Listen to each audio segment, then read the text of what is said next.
Bom dia a todos, boa tarde e boa noite. Eu quero desejar a todos também que a paz de nosso Senhor e Salvador Jesus Cristo venha entrar em todos os corações. O meu objetivo aqui nessa mensagem é que você venha acreditar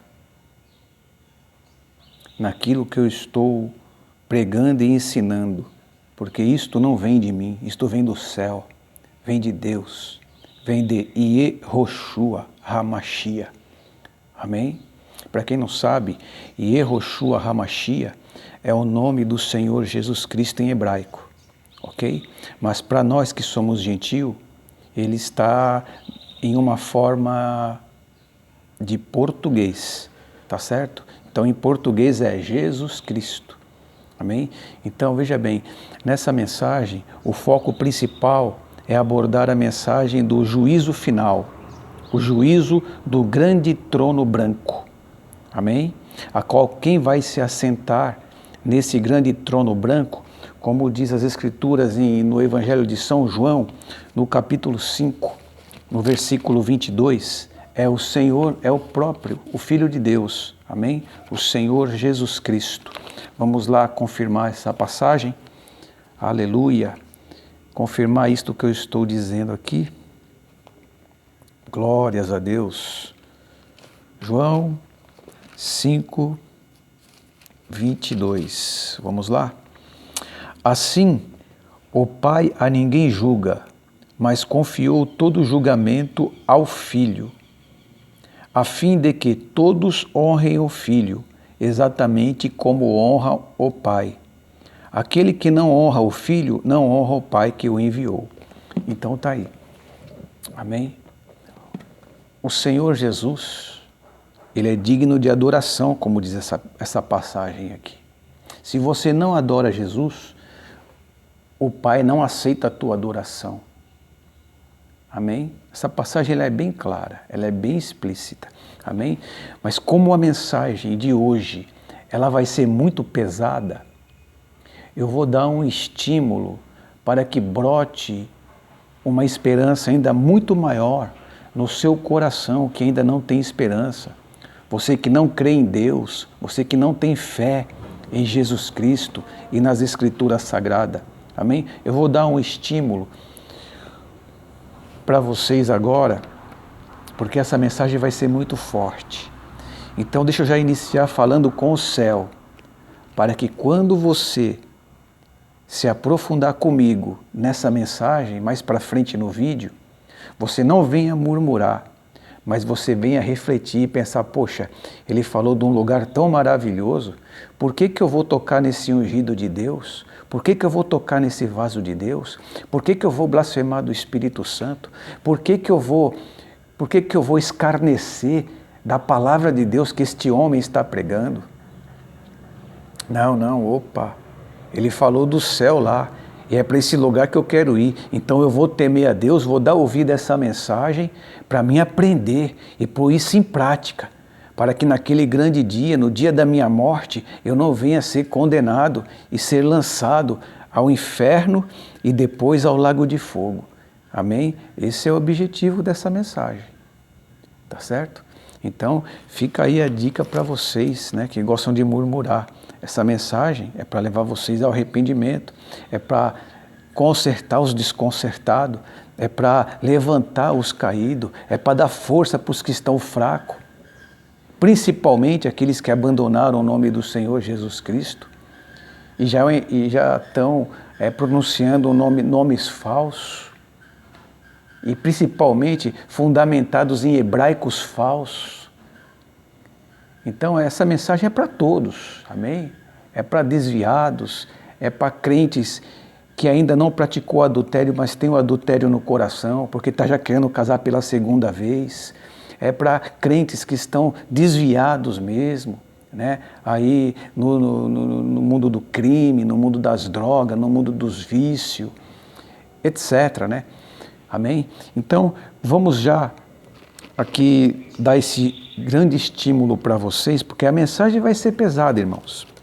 A gente tem que pregar a verdade, doa quem doer. Então tá aqui, ó, vou falar do céu. E não tem lugar melhor na Bíblia de você falar do céu do que Apocalipse capítulo 21. Amém? Que diz assim: então vi novo céu e nova terra, pois o primeiro céu e a primeira terra haviam passado, e o mar já não existe mais. O mar vai desaparecer. Vi também a cidade santa, a nova Jerusalém, que é a cidade aonde a igreja, os filhos de Deus, os pecadores arrependidos e lavados no sangue de Jesus Cristo, o Cordeiro de Deus, vão morar. Amém? Vi também a cidade santa, a nova Jerusalém, que descia dos céus, da parte de Deus, adornada como uma linda noiva para o seu esposo amado. Aleluia. Agora nós vamos para o versículo 10, amém?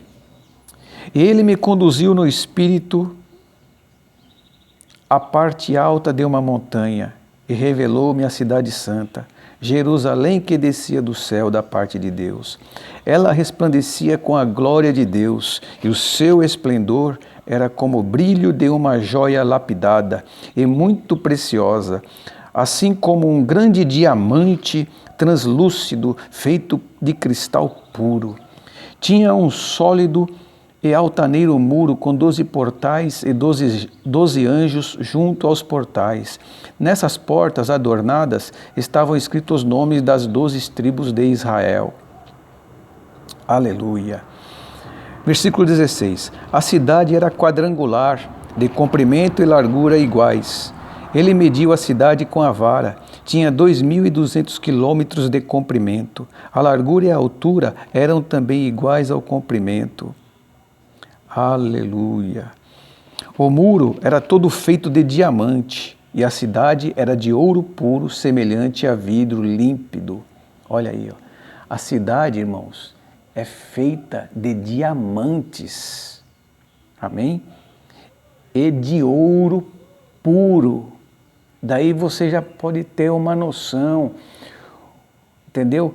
Uma ilusão não, mas podemos dizer assim, você já pode ter uma ideia mais clara do que está aguardando aqueles que pagam o preço aqui na terra, aqueles que vivem o padrão do céu aqui na terra, aqueles que abandonaram seus pecados e vivem para Cristo, obedecendo a palavra de Deus. Tá certo? Então aqui é só uma pequena demonstração. Você quer conhecer mais sobre essa cidade? Você continue lendo, né? Aqui em Apocalipse, capítulo 21, do versículo 9 ao versículo 27, que você vai ter uma ideia ainda melhor do que está aguardando aqueles que vão morar lá um dia. Amém? E você quer fazer parte? Então dá ouvido nessa mensagem. Amém? Então nós vamos começar, né? A princípio, já vou me apresentar para todos vocês. Eu, pela misericórdia de Deus, sou o apóstolo Sidney, tá certo? Apóstolo Sidney Leite Bezerra Santos, tá certo? Eu tenho 4 sobrenomes, amém? Por parte do pai, Sidney Leite, por parte de mãe, Bezerra Santos. Aleluia. Então é isso, porque a palavra de Deus, ela diz, irmãos, que nós temos que honrar os nossos pais e as nossas mães. Nós temos que honrar. Então, seria injusto eu me apresentar só com o sobrenome do meu pai, a qual eu fui registrado, e não apresentar também o registro da minha mãe, certo? Por quê? A gente temos que honrar pai e mãe. Esse é um mandamento bíblico, amém? Então, não tem coisa melhor do que a gente também, né, expressar o nosso sobrenome, amém? Se bem que nós temos que honrar de várias formas, de várias maneiras, amém? Não é só nisto. Então vamos lá. No livro aqui de São Mateus, amém, irmãos? No capítulo, se não me falha a memória, capítulo 25, versículo 31. Nós vamos começar com Mateus, capítulo 25, versículo 31. Eu poderia começar com Apocalipse, capítulo 20, versículo 11 ao 15, amém? Mas eu vou deixar essa passagem mais para o final, amém? Porque essa é a estratégia que Deus me deu para fazer esse vídeo. Então vamos lá. Mateus, capítulo 25, versículo 31, que diz assim: Quando o Filho do Homem vier em sua glória, com todos os anjos, então se assentará em seu trono, na glória nos céus. Todas as nações serão reunidas diante dele, e ele irá separar uma das outras, como o pastor separa os bodes das ovelhas, e posicionará as ovelhas à sua direita e os bodes à sua esquerda. Então dirá o rei a todos que estiverem à sua direita: Vinde, abençoados de meu Pai, recebei como herança o reino, o qual vos foi preparado desde a fundação do mundo. Amém? Glória a Deus. Aqui agora, nós vamos para o final do versículo. Você pode ler mais aí na sua casa o capítulo inteiro, que vai até o versículo 46, porque você vai ter tempo. Aqui o vídeo, eu estou dando uma resumida, porque senão o vídeo fica muito longo e depois para postar esse vídeo fica muito difícil. Então veja bem, vamos para o versículo 45. Então o rei lhes sentenciará, com toda certeza vos asseguro, que sempre que eu deixasse de fazer para algum destes meus irmãos, mesmo que ao menor deles, a mim o deixastes de fazer. Sendo assim, estes irão para o sofrimento eterno, porém os justos para a vida eterna. Amém? Esses deixar de fazeres é em relação a você visitar as viúvas, visitar os doentes nos hospitais, visitar os presos nos presídios, ajudar os mendigos, moradores de rua com comida, com cobertor, né? E levar a palavra de Deus em todos os lugares que você andar, você falar de Jesus, falar da salvação, falar do inferno, falar do arrependimento. Amém? Todos esses tipos de coisa faz parte da vida de um cristão salvo. Tá certo? Não que isso venha a ser argumento para você ser salvo, mas faz parte da vida de um salvo. Ok? Então vamos lá, irmão. Baseado nesse texto, nós podemos notar que muitas pessoas acham que elas podem viver aqui na Terra da maneira que elas querem viver. Entendeu? E acham que pelos seus próprios méritos, capacidades e justiças, elas vão encontrar misericórdia no dia da sua morte. Tá certo? E a Bíblia deixa bem claro que não é assim. Não é assim. Não é porque você ajuda o pobre, não é porque você também nunca traiu sua esposa e o seu esposo, não é porque também você foi uma pessoa honesta, trabalhador, não é só porque você foi um bom vizinho, não é só porque você foi uma pessoa que ajudava os mendigos na rua, ajudava os necessitados, doava as cestas básicas. Não é só porque você era uma pessoa que não ficava nos botecos bebendo. Não é só porque você nunca molestou criança, nunca foi pedófilo, antes condenava os pedófilos, condenava os traficantes, condenava os ladrões e achava e acha que você pode ser salvo por meio do seu bom comportamento aqui na Terra. Você está enganado. Tá certo? Para o mesmo lugar para onde vai o traficante, para onde vai o ladrão, para onde vai os assassinos, principalmente aqueles que matam também em nome de Deus, como por exemplo na religião islâmica, né? Tem uma parte deles lá que eles matam ou eles morrem por causa da sua religião e por causa do seu Deus, né, que se chama Alá, né? Eles morrem por essa religião e por esse Deus e matam também, né? E a Bíblia diz que o Deus da Bíblia, ele condena esses atos. Ele chama você para morrer pelo nome de Jesus Cristo e pela palavra de Deus. Ele não chama você para matar ninguém, nem que sejam teus inimigos e os inimigos do próprio Deus. Não.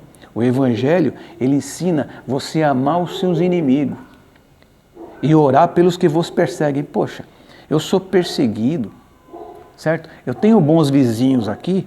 Tenho. Mas tem vizinhos aqui também que falam mal de mim, que degrine a integridade da minha moral com palavras. Às vezes na minha cara, às vezes por detrás. Tem pessoas que falam mal de mim, que me julgam, que falam coisas que eu nunca fiz, que eu nunca pratiquei. Tá certo? Entendeu? Tem umas classes de pessoas que me julgam de várias maneiras, irmão, de várias maneiras. Por exemplo, tem pessoas que dizem que eu sou capa. Capa no mundo evangélico se diz adúltero, quer dizer que gosta de dar uma de santo, entendeu? Mas sai com outras mulheres. Tá compreendendo? Tem pessoas que dizem que eu sou assim. Tem outras pessoas que, se verem eu com uma garrafinha de água, bebendo água onde eu trabalho, ou em qualquer outro lugar, eles fazem questão de pensarem que isso aqui é cachaça e falarem que eu sou pinguço, que eu sou cachaceiro. Tem pessoas, inclusive da igreja, que são assim, certo? Que se você está tomando uma tubaína na padaria ou na lanchonete, e de repente eles não conseguem ver o rótulo, vão falar que você está tomando cerveja. Tem tipos de crente assim. Crentes que na verdade têm o espírito do diabo. Tá certo?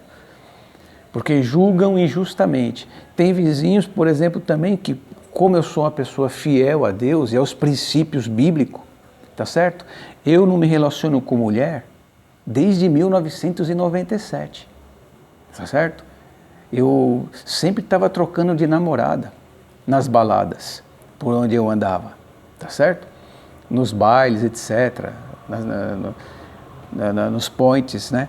Onde eu frequentava na minha época, certo? Então, de lá para cá, desde 1997, quando eu me converti, nunca mais eu toquei em mulher, nunca mais fiquei com mulher alguma. Então, tem pessoas que pensam que eu sou gay, que pensam que eu sou bicha, e falam mentiras ao meu respeito, inventam coisas, quer dizer, são os meus inimigos, tá certo? Porém, eu não sou inimigo dessas pessoas, eu oro para Deus libertar e salvar essas pessoas, e a vida dessas pessoas está um inferno, porque eu vejo, está um inferno, entendeu? Porque na família delas tem gay, tem homossexuais, na família delas tem adúlteros, tem pessoas que estão na prostituição, tem pessoas que estão no crime, nas drogas, tá certo? E no entanto, eu tenho dó, pena e oro para Deus libertar e abençoar essas pessoas. E no entanto, essas pessoas falam mal de mim, pensam mal de mim e falam coisas que eu nunca fiz. Quer dizer, então existem vários tipos de pessoas. Assim como isso acontece comigo, se você é uma pessoa verdadeira, também acontece isso com você, na cidade aí onde você mora. Tá certo? Então você sabe do que eu estou falando. E a pior coisa que tem é a língua. É a pior coisa que tem. A língua e os olhos invejosos. Amém? Porque as pessoas que não têm Deus e não fazem nada para Deus, vai ser as primeiras a criticar eu e você que faz a vontade de Deus. O Senhor Jesus disse, lá no Evangelho de São Mateus, Lucas e Marcos, né? Ninguém atira pedra numa árvore se ela não tiver fruto. Se eu dou fruto, se você dá fruto, é nós que vamos ser visados pelas línguas falsas e caluniadoras das pessoas, irmão e irmã. Amém? Glória a Deus. Então, irmão, tá aí. Esse julgamento, ele vai vir sobre essas pessoas também. Tá certo? E aí eu pergunto para você, será que nós, a igreja do Senhor Jesus Cristo, Você acha que nós vamos comparecer diante do trono branco, diante do juízo final? Eu vou entrar nesse assunto agora.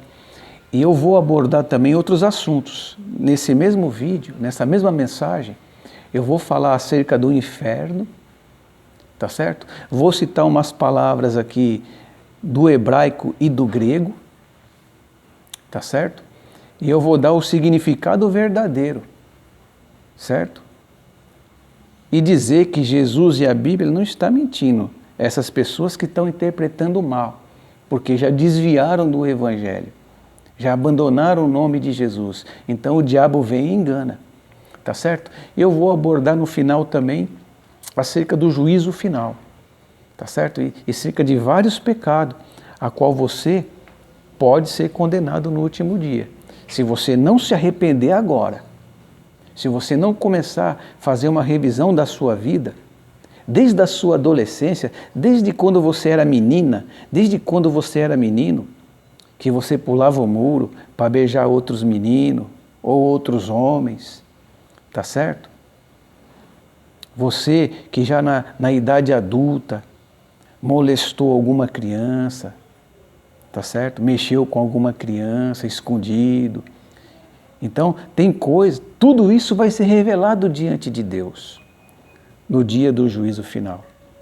Mas esses pecados que você cometeu, eles podem ser perdoados agora. E você não comparecer naquele grande dia lá.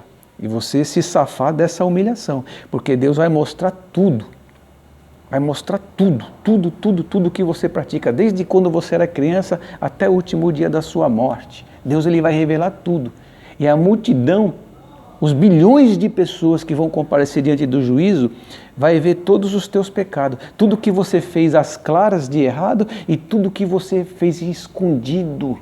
E até os seus pensamentos vão ser revelados. Como diz lá em Salmos 139, versículo 4, que diz assim: Senhor, antes que a palavra saia da minha boca, o Senhor já sabe o que eu vou dizer. Então, isso significa, a Bíblia revela que Deus sabe até o que você pensa. E tudo que você pensa, que está marcado na sua consciência, não sai, ela fica. E a sua consciência vai ser revelada diante de Deus, naquele grande dia, e diante de todas as pessoas. E você vai passar muita vergonha, muita vergonha. E você pode escapar disso. Se você der ouvido a essa mensagem, você pode escapar disso. Porque Jesus levou os seus pecados lá na cruz. Se você reconhecer Jesus Cristo agora e viver a palavra daqui para frente, tá certo? A ponto até mesmo de morrer por Jesus Cristo e pela sua palavra, você vai escapar desse dia. Eu vou entrar nesses detalhes mais aprofundado mais para frente. Amém? Agora eu quero abordar uma coisa acerca da igreja. Certo? Será que a igreja, nós que somos pecadores, sim, somos pecadores, nós erramos, nós pecamos, mas quando nós erramos, nós pecamos, nós dobramos o nosso joelho e falamos: Senhor, eu errei, eu pequei, tem misericórdia de mim, que eu ainda sou muito falho, eu sou muito fraco. E o sangue de Cristo, ele está atuando agora sobre a vida dos pecadores arrependidos, tá certo? Agora, se você acha que você não precisa de perdão e de pecado, eu posso te dizer com todas as letras: você está lascado, homem. Você está lascado, mulher. Você está lascado, adolescente, jovenzinho, jovenzinha. Porque mesmo você, adolescente, se você morrer nos seus pecados, tu vai para o inferno. Tá certo? Glórias seja dada ao nome santo do Senhor Jesus Cristo. Então é isso. Será que a igreja ela vai passar ou seja, vai comparecer no dia do juízo final? Nós vamos ver isso agora, certo? Nós vamos ver isso agora no livro de Louvado e engrandecido seja o nome santo do Senhor. Nós vamos ver isto agora aqui, irmãos, ó.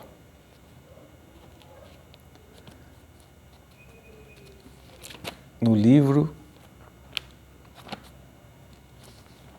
de Apocalipse. Louvado e engrandecido seja o nome santo do Senhor. Aleluia.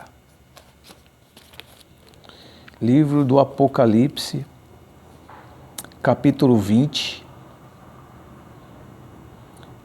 versículo 11 e versículo 12.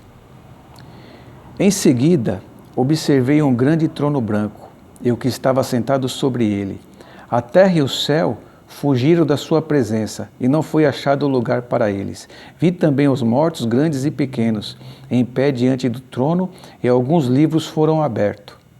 Então abriu-se um outro livro, o livro da vida, e os mortos foram julgados pelas observações que estavam registradas nos livros, de acordo com as suas obras realizadas. Aí eu te pergunto, a igreja, ela está morta ou ela está viva? A igreja, ela está justificada pelo sangue de Cristo ou ela vai ser justificada só no último dia? É a pergunta que eu te faço. Amém? Agora, você que pode ver aí, tá certo? Na sua própria Bíblia. Se a palavra que você está vendo aí bate com essa aqui. Eu tenho certeza que sim, porque até na igreja, até na Bíblia Católica, até na Bíblia Católica é a mesma coisa, é a mesma palavra, só que eles acrescentaram outros livros, certo? Da nossa Bíblia ninguém acrescenta nada, tá certo? A palavra de Deus, ela é só de Gênesis a Apocalipse, não entra mais nenhum livro apócrifo, tá certo? Nenhum livro apócrifo entra aqui, tá certo? Então veja bem, a igreja, irmãos, ela não vai participar do juízo final. Sabe por quê? Porque a palavra de Deus diz que existe duas ressurreições. Amém? Existe duas ressurreições. Existe a primeira ressurreição e existe a segunda ressurreição. A primeira ressurreição, se não me falha a memória, ela está aqui, ó, aqui mesmo em Apocalipse, capítulo 20, versículo 5 e versículo 6, que diz assim, ó, entretanto, os demais mortos não reviveram, até que se completassem os 1000 anos. Esta é, pois, a primeira ressurreição. Ó, os demais mortos não reviveram. Mas eu vou começar do versículo 1, tá certo? Eu vou pegar o contexto completo, porque se eu ensinar a partir do versículo 5 e 6, muita gente não vai entender. Amém? Então eu vou começar do versículo 1, tá? Apocalipse capítulo 20. Então observei que desceu do céu um anjo com a chave do abismo e uma grande corrente em sua mão. Ele prendeu o dragão, a antiga serpente, que é o diabo, Satanás, e o amarrou por 1000 anos. Tá certo? Satanás está amarrado agora? Não, ele não está amarrado. Mas ele também não está no abismo. Ele não está no abismo. Porque se ele estivesse no abismo, ele não estaria comandando as hostes de demônios, os principados e potestades, e os demônios que estão aqui na terra. Esses demônios, eles não saberiam como agir. Tá certo? Porque Satanás é quem determina os tipos de demônio que tem que atuar em cada país, em cada área, em cada lugar.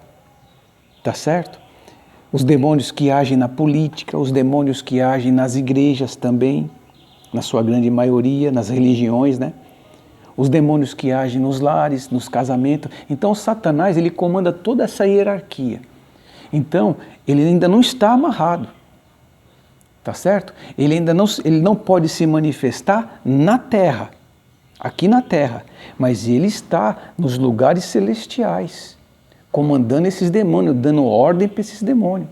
E ele tem acesso nos lugares celestiais, no segundo céu, e ele também tem acesso lá no inferno, a qual ele pune até os demônios que são quando os demônios fracassam aqui na terra, tá certo? Ele pune esses demônios lá no inferno, tá certo? Então o que acontece?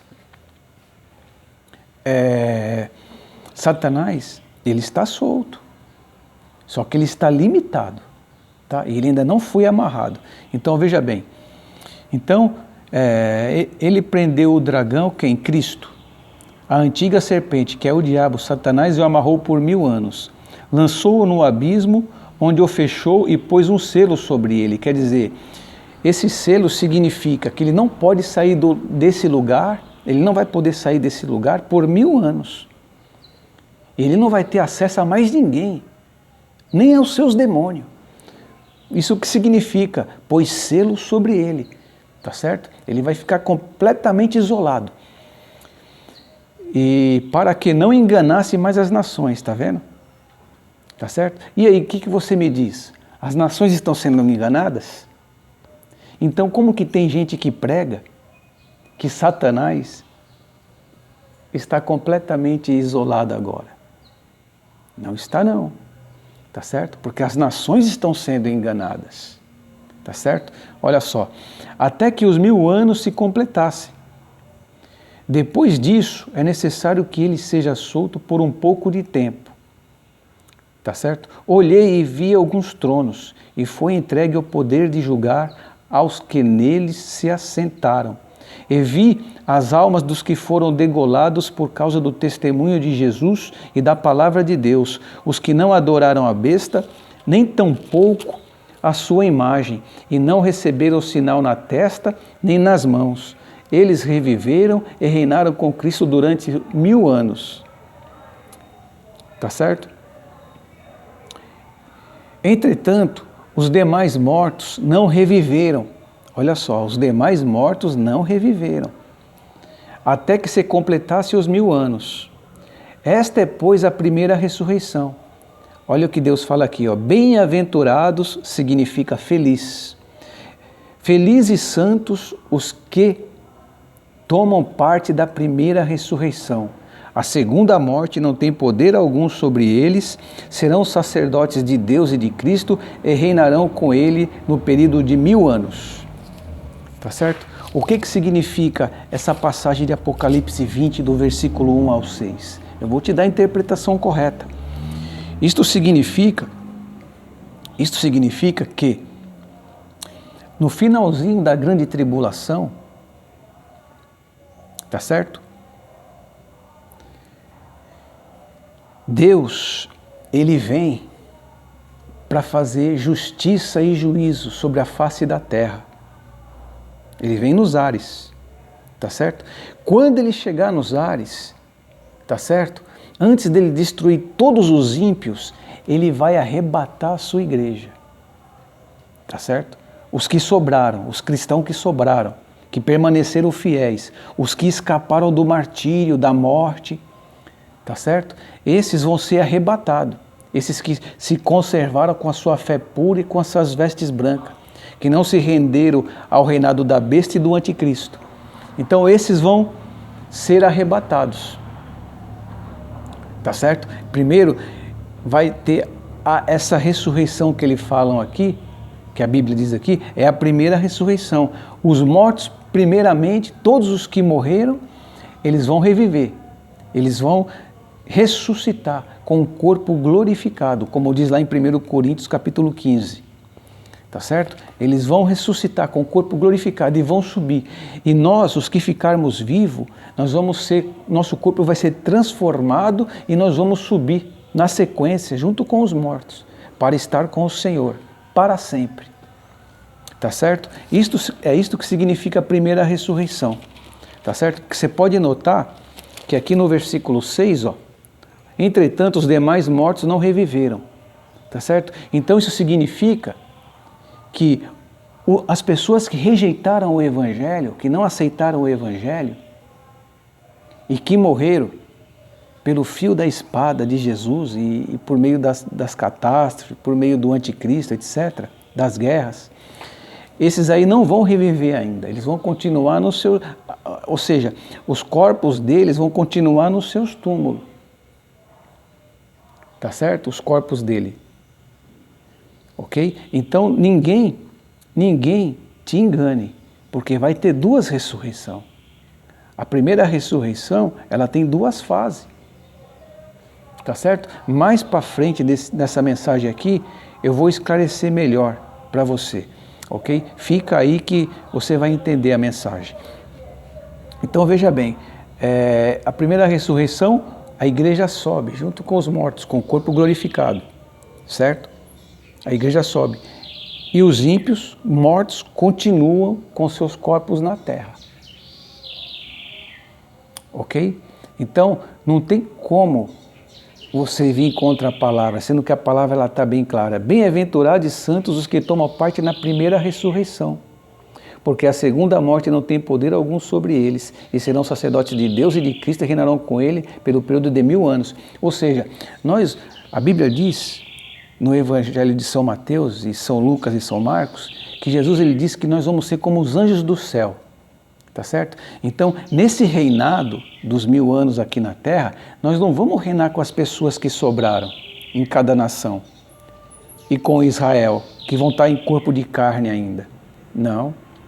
Nós, que somos igreja, por exemplo, os judeus convertidos com os gentios convertidos, que somos um só povo, nós vamos reinar aqui na Terra, auxiliando Cristo nos ares.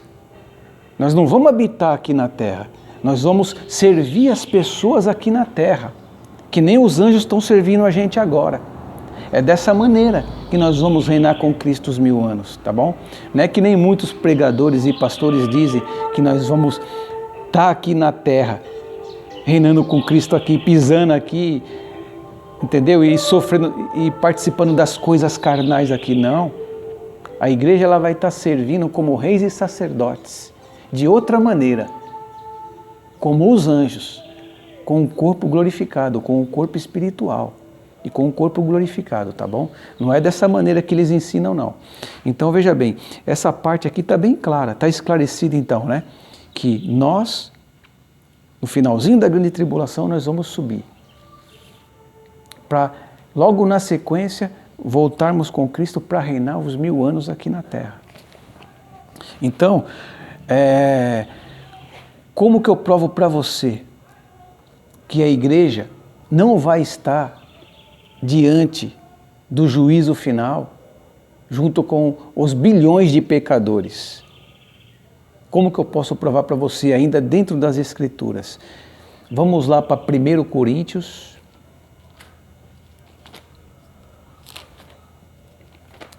1 Coríntios, capítulo 6, capítulo 6,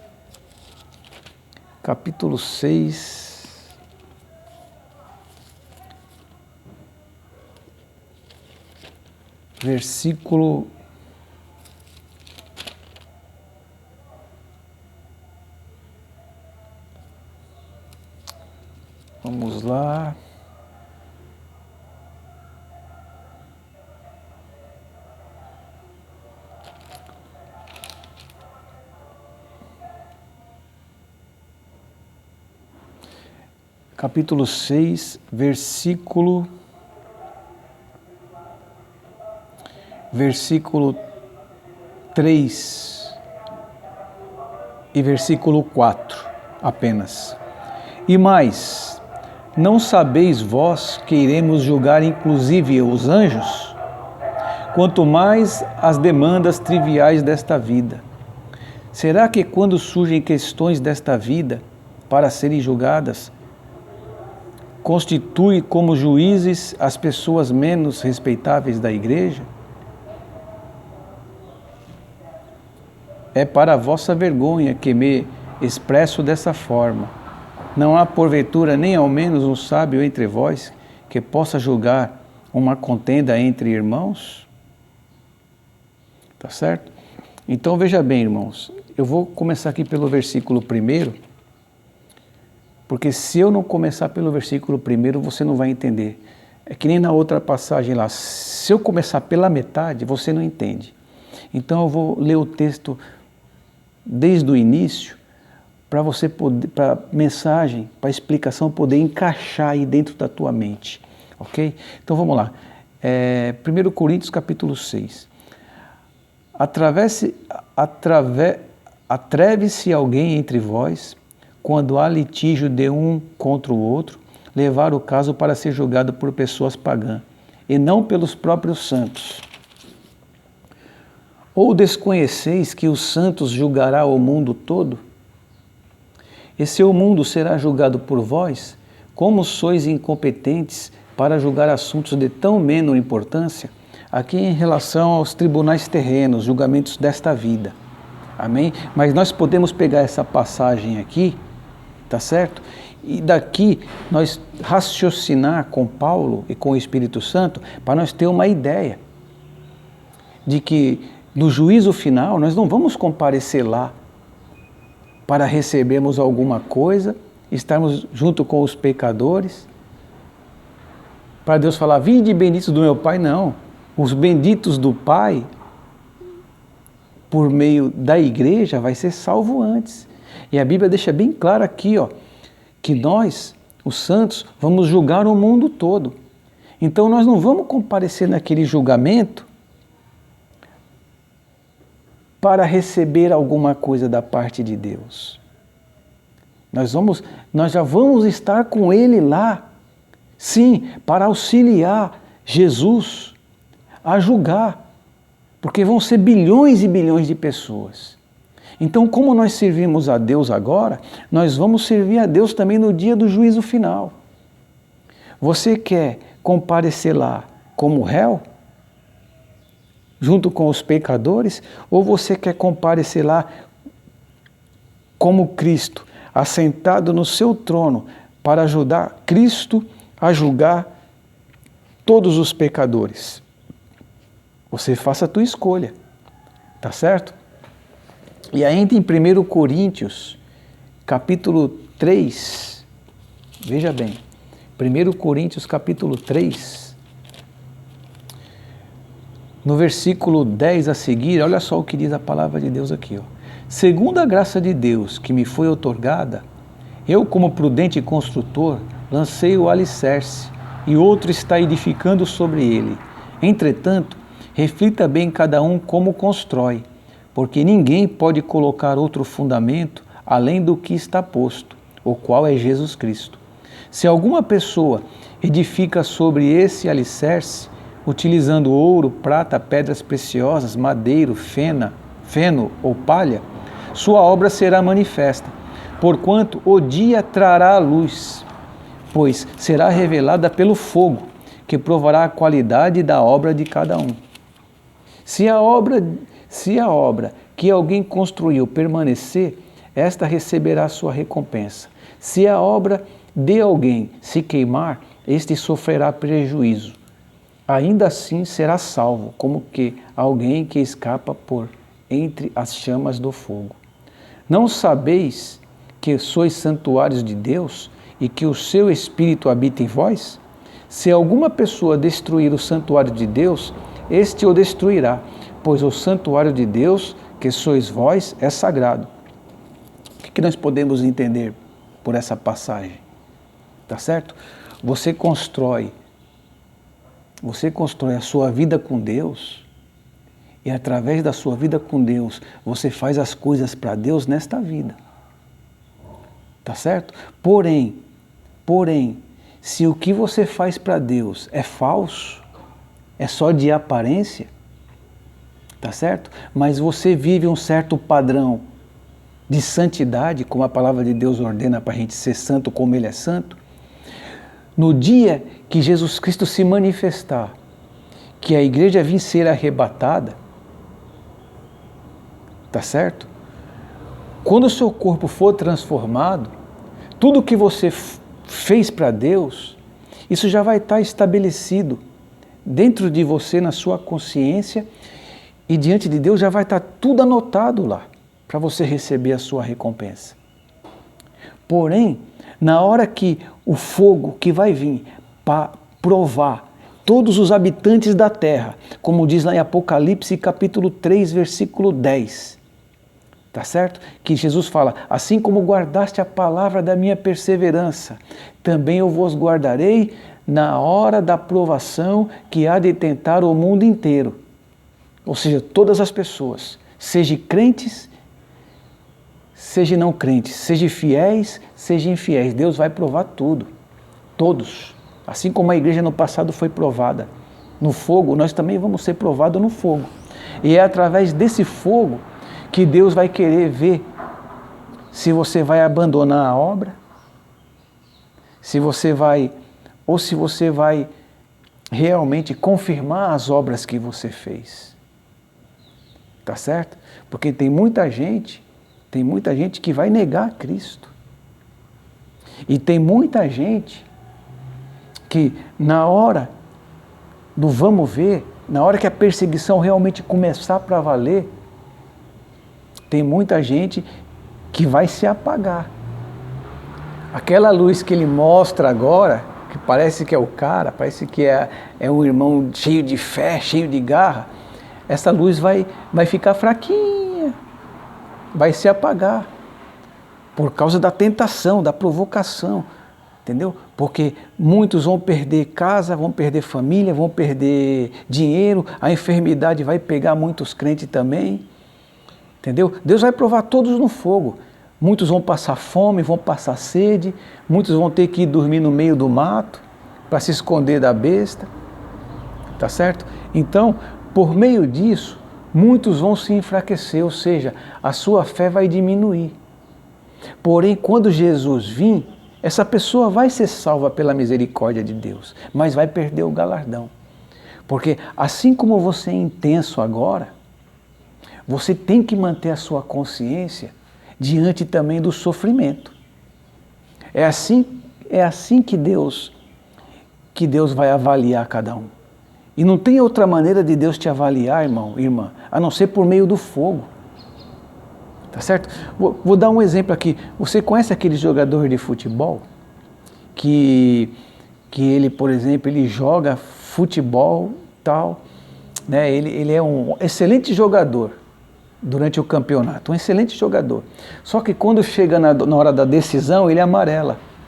Não faz gol, perde gol, fica apático no jogo, não consegue se desvencilhar dos adversários da marcação, tá certo?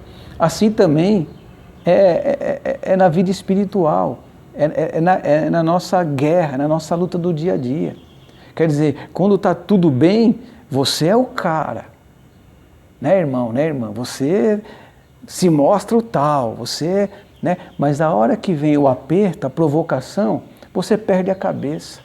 Você briga, você bate, você xinga, você murmura contra Deus, tá certo? Isso está provando que as suas obras são falsas, que você tem uma luz, que a sua luz, você tem luz porque você crê na obra de Jesus Cristo e você vive um certo grau de santidade, que isso vai te garantir a salvação.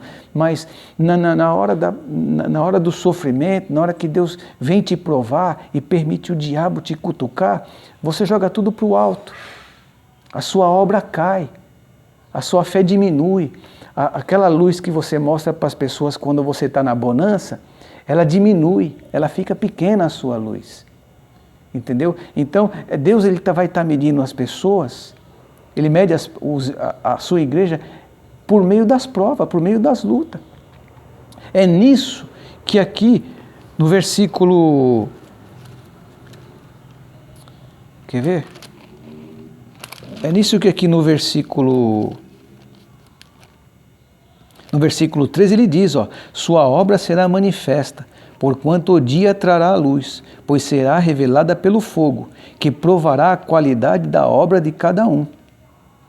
Porque no versículo 12 está dizendo aqui, que se alguma pessoa edifica sobre este alicerce, utilizando ouro, prata, pedras preciosas, madeira, feno ou palha, a obra de cada um será manifesta.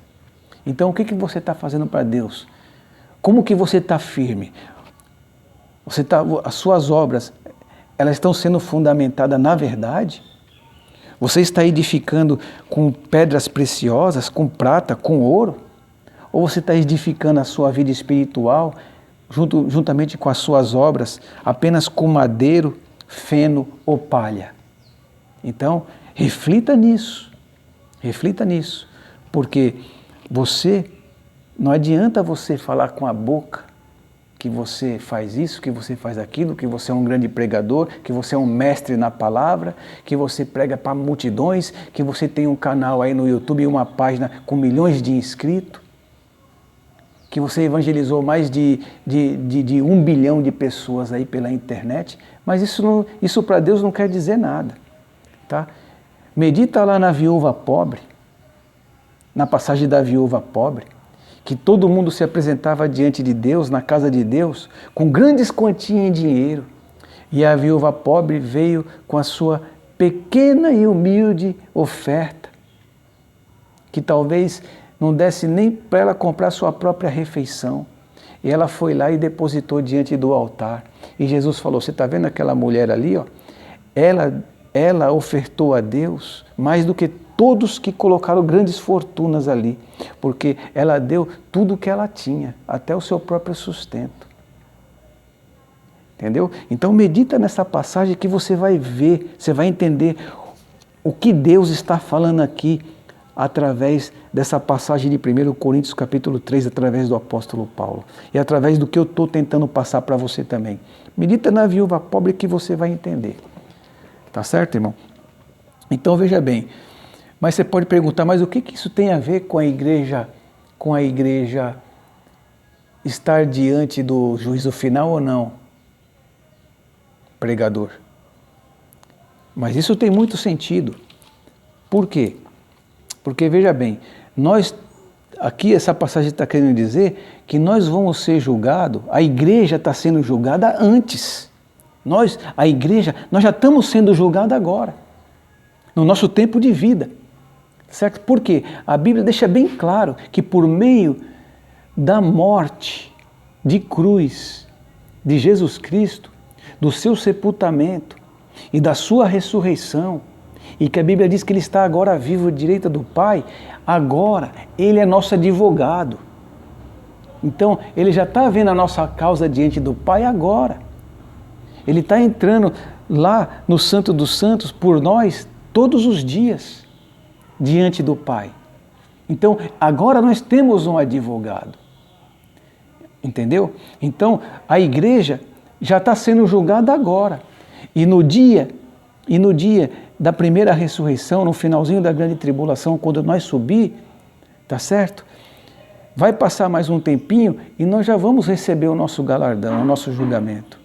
E Deus, Ele já vai determinar no milênio quem vai ser o sacerdote, quem vai ser rei, para servir as pessoas aqui na terra durante 1000 anos. Tá certo? Então a igreja já está sendo julgada agora. E vai ser recompensada no milênio. As bodas do Cordeiro se dará no milênio. Ok? Então veja bem, nisso aqui está bem claro que a igreja não estará diante do juízo final para receber recompensas e receber julgamento para a vida eterna e para a salvação. Quem vai estar no tribunal do juízo final, do grande trono branco, vai ser os pecadores. Vai ser os pecadores, Israel, veja bem, Israel e as nações que vai surgir aqui durante o milênio. Entendeu? Eles vão comparecer, mas a igreja não. A igreja vai comparecer lá somente para julgar, para auxiliar Cristo no julgamento das nações perdidas. Você está me entendendo?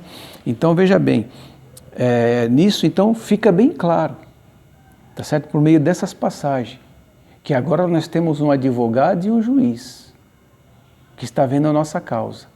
E você, que ainda não é cristão, você pode ter Jesus Cristo agora, como também o seu advogado, como o seu juiz, perfeito, perfeito, perfeito, e você escapar deste grande dia do juízo final. Amém?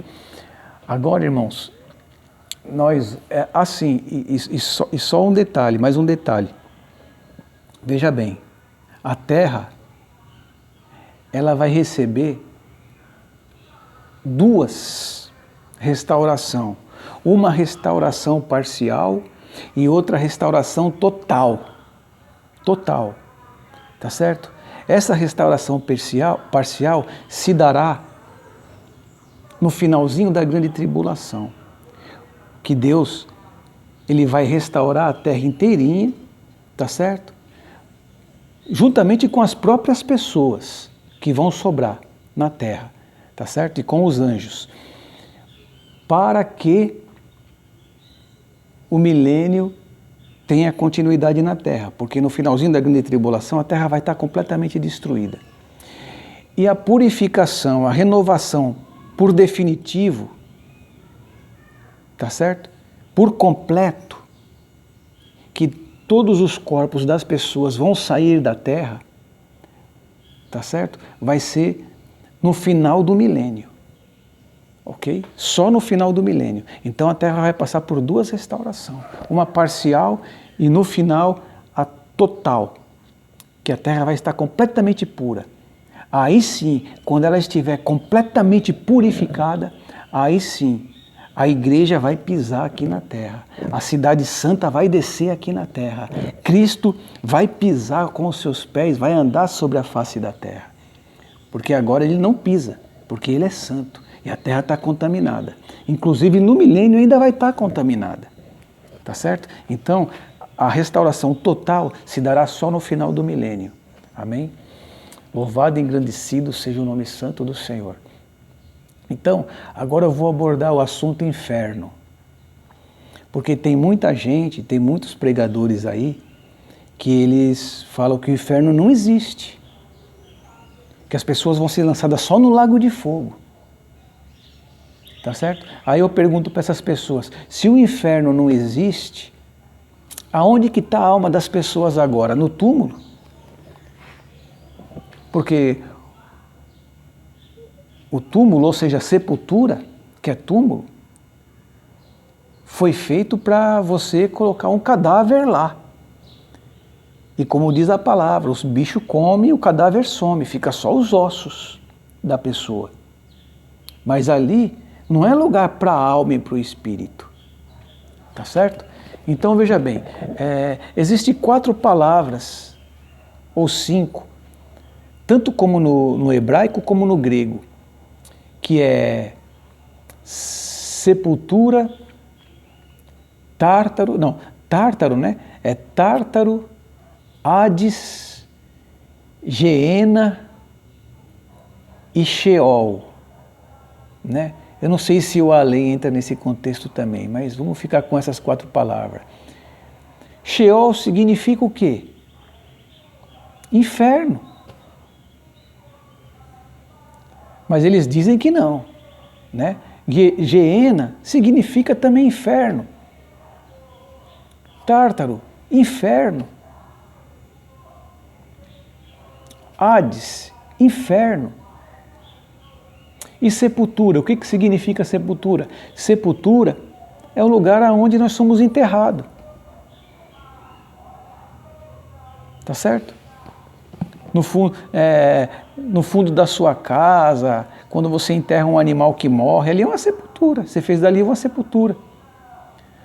Aonde enterram uma pessoa, seja lá onde for, não é só no cemitério, é uma sepultura. Tá certo? O que significa a morte? A morte, ela significa, quando você morre, tá certo? O seu corpo, ele vai para a sepultura, irmão. Ele vai para a sepultura. Mas a sua alma, o seu espírito, ele sai do seu corpo. Tá certo? Ele sai do seu corpo. E ele tem que ir para algum lugar. Ele não vai ficar na sepultura. Porque se a sua alma e o seu corpo ficar na sepultura, ele não vai ficar lá. Eles vão ficar zanzando por aqui, ó. E isso Deus não permite. Isso Deus não permite. Por isso que cai por terra esses ensinamentos dessas pessoas que falam que o inferno não existe. Tá certo? Que é só sepultura, é para lá que vai a alma e o corpo. Não, nada disso. Nada disso. Porque existe um lugar agora, tanto para o corpo físico, quanto também para o espírito e para a alma. Tá certo? Porque o nosso corpo físico, ele é a casa da nossa alma. A casa da nossa alma. E a casa do nosso espírito é a nossa alma. O espírito e a alma, eles estão juntos. E eles habitam dentro desse corpo aqui carnal. Tá certo? Ok? Deus, ele é constituído, né, de três pessoas. Né? 3 pessoas distintas. Pai, Filho e Espírito Santo. Tá certo? E olha só que interessante. E Deus criou o homem à sua imagem e semelhança. Olha só que interessante. Corpo, né? E dentro de nós, alma e espírito. 3 também. Constituído de 3. Quando nós recebemos a ressurreição, a igreja, né? Nós vamos ter um corpo glorificado. Então, dentro desse corpo glorificado vai estar a nossa alma e o nosso espírito. Então, olha aí, ó, a simbologia, né? A identificação da gente com o Pai. Os animais já é diferente. Os animais, eles são almas viventes. Por que almas viventes? Porque eles não têm espírito, certo? Quando você vê um animal, qualquer tipo de animal, você vê que ele tem um corpo. E no próprio corpo dele é a alma dele. Entendeu? São 2, alma e corpo. Ou seja, os 2 são em um, é corpo e alma. Tá certo? Eles não têm espírito como a gente temos. Então o que acontece? Quando um animal morre, acabou. Ele não tem espírito. Ele deixa de existir mesmo. Ele não vai mais sentir dor, ele não pode ser condenado, ele não pode ir para o céu. O animal morreu, acabou. Porque ele é constituído de alma vivente. Ele é uma alma vivente, certo? Ele não tem a semelhança do Criador, como nós temos, certo? Então, está aí a diferença, tá certo? Então, um animal morre, você sepulta ele ali, dali ele acaba, vai ficar só os ossos dele, entrando em decomposição por décadas e décadas, até desaparecer. E nós, não. O nosso corpo ele é comido pelos bichos, o cadáver fica ali, os ossos ficam ali, mas a nossa alma e o nosso espírito vai para um lugar, tá certo? E esse lugar chama-se inferno, tá certo? Esse lugar chama-se inferno. Então é isso. E eu vou provar aqui umas passagens de que Jesus fala acerca do inferno, tá? Como, por exemplo, Mateus capítulo 5. Mateus capítulo 5, versículo 22.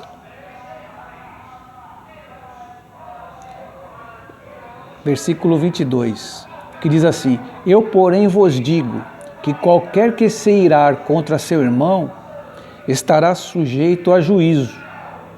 Também qualquer que disser a seu irmão tolo ou raca, né, será levado ao tribunal. Esse tribunal aqui vai ser o tribunal do juízo final, viu? Não é esse tribunal aqui, não.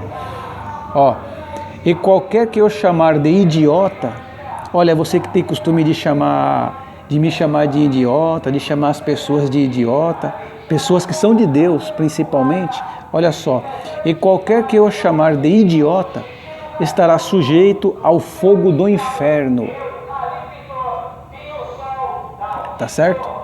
Então, o inferno existe, tá? Então, lá no grego que eles chamam Sheol, né? Ou seja, Sheol, se eu não me engano, é a palavra hebraica, né? Lá no hebraico eles chamam Sheol, no grego Tártaro, Geena, etc., Hades, significa inferno, certo? Porque nós não entendemos grego e hebraico, nós não lemos grego e hebraico, certo? Nós entendemos português. E nesses livros hebraico e grego, Jesus quis dizer que existe um lugar chamado inferno, sim, que ele dá esses nomes aí, Geena, Tártaro,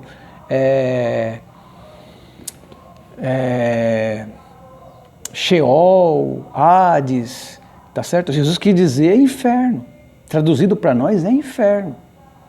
Porque se não fosse inferno, ele já falava diretamente lá e seria traduzido aqui. Tá certo? Seria traduzido aqui. Lago de fogo. Mas não. O lago de fogo, ele se apresenta de uma outra maneira em outras passagens aqui. Tá certo? E principalmente mais explícito lá em Apocalipse capítulo 21. Capítulo 20, aliás, versículo do 11 ao 15. Tá certo? Então, o inferno é um lugar que existe. É um lugar já de tormento, que as almas estão sendo subjugadas agora. Tá certo? E esperando o juízo final. Tá certo? Porque Deus, ele sabe separar o justo do ímpio. Tá certo? O justo agora, ele está aguardando a primeira ressurreição, em um lugar especial lá no céu. Posso se dizer na nossa linguagem, né? O justo agora está de boa. Os que morreram em Cristo Jesus obedecendo o Evangelho, agora eles estão de boa, tá certo? Mas os ímpios que morreram sem obedecer o Evangelho, agora eles já estão sendo atormentados. Eles não estão de boa, não. Entendeu? Eles não estão sossegados nos túmulos agora, não. Lá junto com os ossos dele. Não, eles não estão lá, não. Eles estão nesse lugar de tormento já. Tá certo? Jesus deixa bem claro isso na passagem de Lázaro, né, do mendigo pobre e do rico. Né? Quando o mendigo pobre, que era uma pessoa boa, né? Que era uma pessoa boa, não era como muitos mendigos que nós vemos por aí, sem vergonha, né? Porque tem muitos mendigos que é sem vergonha. Mas nós vemos aí que esse mendigo era uma pessoa justa, tá certo? E ele foi para o paraíso. Mas o rico, ele já foi para o lugar de tormento. Jesus tá falando dessa parábola aqui, para querer dizer que esse lugar existe, que as pessoas que morrem sem salvação já estão nesse lugar sendo atormentadas. Isso aqui não é para enfeitar, não. Jesus não fazia rodeio, não. Tá certo? Ele deixou bem claro aqui nos evangelhos que a pessoa morreu sem salvação, já vai para um pré-julgamento, já fica num lugar sendo atormentada lá, nem que seja um pouco, mas já tá no tormento lá. Não está de boa no túmulo lá dormindo, descansando, não. Não, nada disso. Tá certo? Então, você que prega essas heresias, que não existe o inferno, se converta, meus irmãos, minhas irmãs, e voltem para Jesus enquanto é tempo. Porque se acontecer alguma coisa com vocês, de repente aí vocês morrerem, a alma de vocês já vão para o tormento lá, e de lá não tem como sair nunca mais, a não ser no dia do juízo final. Tá certo? Então é isso. E agora eu vou para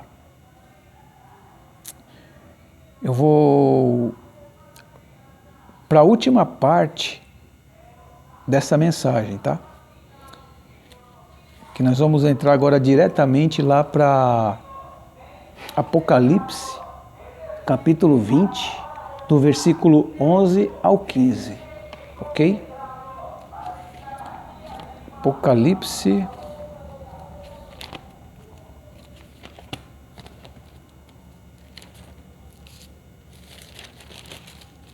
capítulo 20, versículo 11 ao 15.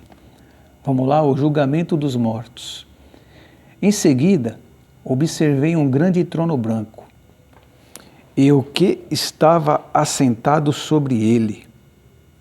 A terra e o céu fugiram da sua presença, e não foi achado lugar para eles.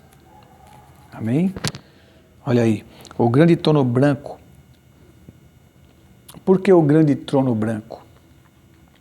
Porque simboliza, o trono branco ele simboliza a majestade de Jesus, a grandeza de Jesus, a grandeza do Pai. Pureza, branco simboliza pureza, limpeza, santidade, ele é santo, representa justiça, ele é justo, entendeu? Então, diante do reflexo da sua glória, no grande trono branco, amém? Ninguém vai poder se esconder dele, ninguém vai poder enganar ele, porque tudo vai ser revelado diante da sua glória, diante do grande trono branco, o trono de juízo. Amém? Você vê que aqui a passagem diz que tudo fugiu da presença de Deus, tudo fugiu. Não achou lugar para mais nada. Não tem mar, não tem planetas, não tem terra, não tem galáxia, não tem o sol, não tem a lua. Tá certo? Diante do céu, vai ter só bilhões e bilhões de pessoas. Entendeu? Quase que infinitamente, né? E as pessoas, até as mais que estão lá para o final da fila, vão poder contemplar a glória de Deus. E não vão poder escapar, não vão poder fugir. E vai ter muita gente passando vergonha. Como diz Salmo 139:4, né? Antes que eu pronuncie uma palavra da minha boca, Senhor, o Senhor já sabe o que eu vou falar. Nesse dia, Deus vai julgar os teus segredos, meu querido. Minha irmã, meu irmão, que não forem salvos, e vocês que não querem aceitar Jesus Cristo como único Senhor e Salvador agora, e se arrepender dos seus pecados. Deus vai julgar todos os seus segredos. Sabe aquelas coisas vergonhosas que você já fez? Desde quando você era adolescente, desde quando você era homem, moço, já velho. Sabe, tudo que você fez que é vergonhoso, que você não tem coragem de contar para ninguém, às vezes nem para sua esposa, nem para o seu marido, nem para sua mãe, nem para o seu pai. Sabe as coisas vergonhosas que você já praticou e que a Bíblia condena? Sabe? Vai ser revelado nesse dia. Deus vai mostrar tudo. Você vai passar muita vergonha, você não vai poder esconder nada. E todas as vezes que você ouviu o Evangelho, ouviu a mensagem, recebeu um panfleto, tá certo? Recebeu alguém falando para você, aceita Jesus, ou volte para Jesus, e você recusou, você não aceitou, Deus vai mostrar todas as vezes que Ele te deu oportunidade para você se arrepender dos teus pecados e se lavar no sangue do Filho dele. Deus ele vai mostrar tudo. Entendeu? Então todo mundo vai passar vergonha, porque vai ficar bem claro que todos aqueles bilhões de pessoas, inclusive você, é pecador e não se arrependeu. Antes xingou os servos de Deus, escarneceu do Evangelho. Deus vai mostrar tudo isso. Tudo. Certo? Por isso que a Bíblia é categórica aqui, ó, que a terra e o céu fugiram da sua presença. E não foi achado lugar para eles, mas para os pecadores, você vai ver aqui no final do versículo, tá? Veja bem, vou continuar aqui, versículo 12. Vi também os mortos, grandes e pequenos, ou seja, todo mundo vai ser igual na presença de Deus. Não tem essa de rei, de imperador, de príncipe Charles, não tem essa de astro de futebol, astro de Hollywood, astro de novela, não tem essa de feio, de bonita, não tem essa de mulher linda, de mulher feia, não tem essa de pobre. Porque os pobres vão herdar o céu, não é todos os pobres não, tá? Então vai comparecer diante desse trono os pobres, vai comparecer os ricos, como está dizendo aqui, ó, vi também os mortos, grandes e pequenos, em pé diante do trono, e alguns livros foram abertos. Então abriu-se um outro livro, que se chama o livro da vida, e os mortos foram julgados pelas observações que estavam registradas nos livros, de acordo com as suas obras realizadas. O mar entregou os mortos que jaziam neles. Quando a Bíblia fala, e a morte e o Hades entregaram os mortos que neles havia, e um por um foi julgado de acordo com o que tinha feito. Está vendo? Então veja bem, um por um. Então vai ser revelado para todo mundo quem você realmente é. O que realmente está escondido no seu coração? O que realmente você fez? Entendeu? Nada vai ser encoberto, nada, tudo. Em Hebreus, capítulo 4, versículo 12, a Bíblia diz que a própria palavra de Deus, ela é como uma espada de dois gumes, entendeu? Que penetra na divisão até da alma e do espírito. Tá certo? Porque ela deixa todas as coisas bem claras, e todas as coisas estão patentes, estão nuas e descobertas diante de Deus, por meio da sua palavra, né?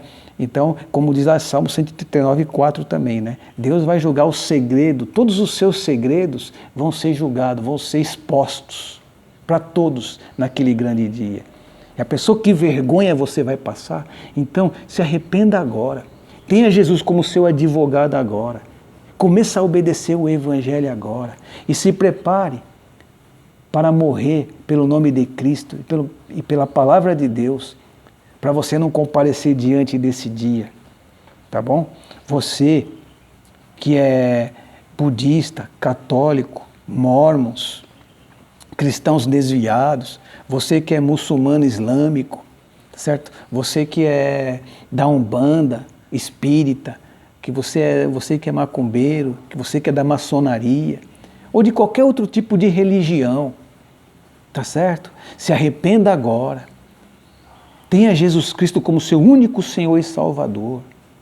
Comece a obedecer o Evangelho.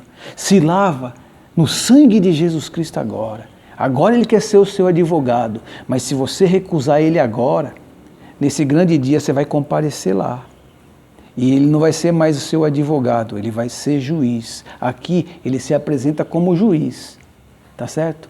Para todos aqueles que agora estão recusando Ele como seu advogado, como seu único Senhor e Salvador. Amém? Então veja bem, o mar entregou os mortos que jaziam neles, que havia nele, e a morte e o Hades entregaram os mortos que neles havia. E um por um foi julgado de acordo com o que tinha feito, tá certo? Então, quando a Bíblia fala que o mar, a morte e o Hades está entregando os mortos, isso aqui é a segunda ressurreição, tá certo? É a segunda ressurreição. Então, as almas das pessoas que estão no inferno agora, já sendo julgadas, vão sair do inferno e vão entrar nos corpos das pessoas que vão ressuscitar novamente, pelo poder de Deus, entendeu? E aí essas pessoas vão comparecer diante de Deus no dia do juízo final, tá certo? E aí, olha só o que a palavra de Deus continua dizendo. Então, a morte e o Hades foram atirados no lago de fogo. Quer dizer, a morte é um demônio, certo? A morte é um demônio. O Hades é a sepultura, pode ser sepultura também, certo? Mas só que esse Hades e essa morte, os dois juntos representam o inferno. Tanto é que em outras traduções fala, o inferno foi lançado para dentro do lago de fogo, tá certo? Então, Hades, juntando os dois, Hades e mortes, é o inferno. Porque os mortos, as almas dos mortos estão sendo atormentadas já. tá certo? E as pessoas, aonde quer que elas estão agora, os pecadores, que não receberam a sepultura, por exemplo, quem morreu no mar não foi sepultado, mas ali dentro os seus corpos vão ser ressuscitados, lá de dentro do mar. E as suas almas vão sair do inferno, entrar nos seus corpos e comparecer diante do tribunal. Tá certo? Então veja bem, então a morte e o Hades foram atirados dentro do lago de fogo. Certo? Imagine você de corpo, sua carne novamente, seu corpo de pecado, tá certo? Com a sua alma e com o seu espírito sendo lançado no lago de fogo. Veja bem, você já imaginou que terrível vai ser isso? E lá vai ser um fogo que não vai nem consumir a sua carne. Você sabia disso? Mas vai queimar tão terrivelmente que você não faz nem ideia. Você não faz nem ideia do quão vai ser quente, do quão vai te atormentar o seu corpo, a sua alma e o seu espírito, e os vermes ainda dentro de você, te atormentando também, porque esses vermes, Deus fez esses vermes resistentes a fogo. Até os próprios demônios vão ser atormentados por esse fogo e por esses vermes. Imagina você, meu irmão, minha irmã, que não quer se consertar agora. Imagina você que ainda é pecador, que ainda não se arrependeu dos seus pecados. Vai ser terrível. Então veja bem. Então esta é a segunda morte, o lago de fogo. E segunda morte significa que fora o tormento, é um lugar que você não vai poder tirar um cochilinho de meia hora, não tem nenhuma cama lá para você deitar, lá não vai ter cerveja, lá não vai ter homem para você fazer sexo, você que é homossexual, tá certo? Lá não vai ter mulher para você fazer sexo, você que é adúltero, lá não vai ter homem para você fazer sexo, você que é adúltera, você que é travesti, que está na prostituição. Eu não estou julgando, eu estou falando o que é real. O que é real, porque eu também, se eu voltar a começar a ser o que eu era antes, começar a sair aí ficando com mulheres, eu vou para lá também. Então, eu estou tentando me salvar e salvar vocês. Porque se isso é possível para mim, é possível para vocês também. Eu não estou julgando vocês. Eu estou falando isso para vocês se arrepender, como eu me arrependi um dia. Eu erro. Eu peco ainda? Eu erro, eu peco. Só que eu tenho o sangue de Cristo para me justificar ainda. E você também pode ter essa oportunidade. Tem muitas coisas que eu já fui liberto, que eu não pratico mais. Deus já me deu vitória. Mas eu ainda estou lutando com muitas outras coisas ainda que me assedia. Porque eu só vou estar 100% perfeito no dia da minha morte. Eu tenho que lutar pela minha salvação até o último dia da minha vida. É isso que eu estou querendo que você entenda.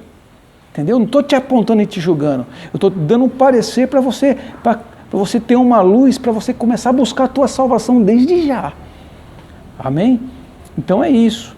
Você que gosta de beber vinho, cachaça, gosta de fumar cigarro, usa droga, faz as coisas escondidas, vai na igreja, mas está com o pé na igreja e outro no mundo, se veste de maneira indecente, de maneira que o Espírito Santo não se agrada e acha que tem o Espírito Santo, e o Espírito Santo não habita na vida de irmãs e irmãos que se vestem indecentemente, igual as pessoas do mundo. Tá certo? Então veja bem como você se veste também, porque as vestes também faz parte da salvação. É óbvio que mais importante é por dentro, mas você tem que mostrar o que você é por dentro, por fora também. Ok? Então, vai vendo como que você está vivendo a sua vida. Você que está nos tráficos, está nas drogas, você que é político também, tá certo? Comece a fazer as coisas certas. E se você vê que não dá para ser santo no meio da política, renuncia, cai fora, para você ser salvo, para você ser salva. Porque essa política que nós estamos vendo aí, nós vemos que Deus não está nesse negócio não, certo? Então é isso, e tem muitos outros pecados também. Né? Tem muitos outros pecados também, que eu poderia citar aqui, mas o vídeo já está muito longo. certo? E a mensagem já se estendeu muito, graças a Deus por isso, amém? Então, fique esperto, porque tem pessoas que bebem vinho, ou bebem um pouco de cachaça, se justificando no Evangelho de São João, quando Jesus transformou água em vinho. Só que eles não sabem que vinho, na antiga aliança, a palavra vinho, ela significa também suco de uva. Tá certo? Como que Jesus ia numa festa transformar o vinho em bebida fermentada para as pessoas se embriagar, se prostituir, depois brigar, até mesmo se matar? Jamais Jesus ia transformar a água num vinho alcoólico, jamais, jamais. Mesmo porque, por um suco de uva, por um vinho de suco de uva, se transformar em bebida fermentada, alcoólica, tem que demorar meses para ela se transformar em vinho. E Jesus fez o vinho ali, ou seja, o suco de uva, para as pessoas beber na hora, se saciar. Tá certo? Então, isso cai por terra aqui agora. Eu estou dando a interpretação pelo Espírito Santo. Então, Jesus não transformou a água ali em bebida alcoólica, não. Foi em suco de uva natural, que faz bem para o corpo, que faz bem para a saúde. Tá certo? Ali não era vinho para se beber, não, fermentado. Tá bom? Então você que bebe vinho, se arrependa, porque esse teu vinho que você bebe aí vai levar a tua alma para o inferno, sim. Tá certo? E mesmo quando nós bebemos coisas naturais, coisas boas, tem que ser com moderação também, porque tudo demais é pecado, né? Lá em Gálatas capítulo 5 fala dos pecados da carne, né? Glutonaria e bebedices, ok? Então fica aí a dica, tá certo? Então é isso, meus irmãos. Essa aqui foi a mensagem que Deus me deu, tá certo? Tinha muitas coisas para mim abordar aqui, mas aí o vídeo vai ficar muito longo, tá certo? Podia citar muitas outras passagens sobre o inferno, sobre a primeira ressurreição,